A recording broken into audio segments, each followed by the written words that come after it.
पहले से की गई तैयारी के बारे में दावा ये कि F-15S फाइटर जेट से विध्वंसक हमला हुआ है।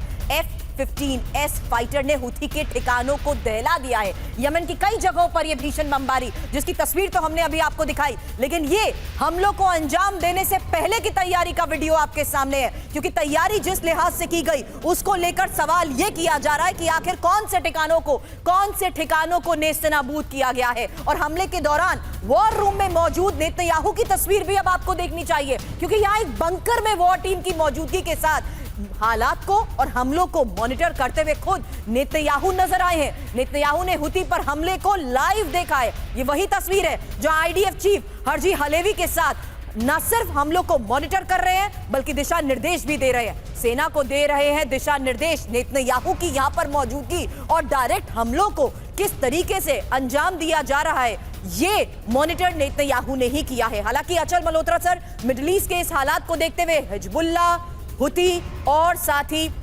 हमास जो स्ट्रैटेजी इजराइल अपना रहा है उस पर करूंगी आपसे सवाल। उससे पहले ये तस्वीरें एक साथ अब आपके सामने, क्योंकि लोकेशन हदैदा पोर्ट जहां पर हमले को अंजाम दिया गया है, हुती का वो ऑयल डिपो जिसे तबाह किया गया है। F-15S फाइटर जेट से हमले की तैयारी की तस्वीर हमने आपको दिखाई है और भीषण आग की चपेट में जिस तरीके से पूरा शहर नजर आ रहा है। इंपॉर्टेंट बात अभी थोड़ी देर पहले हमारे एक्सपर्ट ने कही कि सप्लाई लाइन को भी टारगेट किया जा रहा है। अब एक क्विक रिएक्शन अचल मल्होत्रा सर, इस लिहाज से समझना कि यहां पर इजराइल अब जिस तरीके से इस फ्रंट पर खुलकर एयर स्ट्राइक कर रहा है, एक पावरफुल एयर स्ट्राइक के जरिए अभी तक इन हमलों को अंजाम दिया गया है, इसके रेपोकेशंस क्या हो सकते हैं?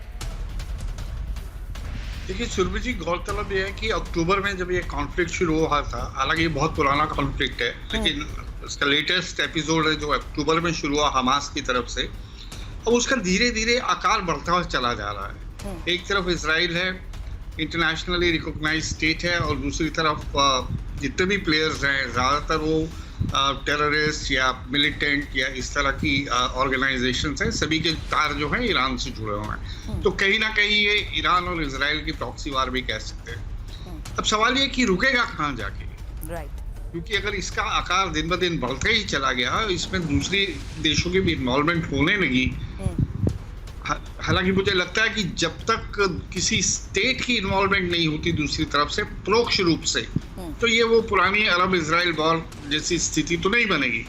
उसका दूसरा कारण भी ये है कि पिछले कई सालों में अरब और इजराइल के बीच में जो संबंध काफ़ी सुधार हो चुका है। बहुत जो मेन प्लेयर्स हैं, इजिप्ट है और कई कंट्रीज हैं जिनके के साथ नॉर्मल हो चुके हैं। अगर ये हमास ने अटैक नहीं किया होता अक्टूबर में, तो सऊदी अरेबिया के साथ भी इनके संबंधों में जो है सामान्य रूप से होने वाले थे।